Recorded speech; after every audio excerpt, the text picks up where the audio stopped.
بسم اللہ الرحمن الرحیم۔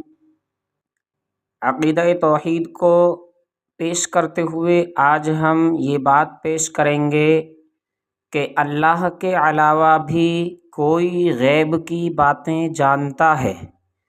یعنی سوال یہ ہے کہ اللہ تعالیٰ کے علاوہ اللہ تعالیٰ نے جس چیز کو یعنی مخلوقات میں جن کو وجود بخشا وہ بھی غیب کی باتیں جانتے ہیں یا نہیں؟ غیب کی باتیں کسے کہتے ہیں؟ جیسا کہ قیامت کب آئے گی، یا اسی طریقے پر آئندہ چل کر کیا ہونے والا ہے، اللہ تعالیٰ کیا کرنے والے ہیں، تو یہ کوئی جانتا ہے یا نہیں جانتا؟ تو اس کا صحیح جواب یہی ہے کہ ہرگز نہیں، اللہ کے علاوہ کوئی بھی غیب نہیں جانتا، یعنی اللہ کے علاوہ کسی کو بھی غیب کا علم نہیں ہے۔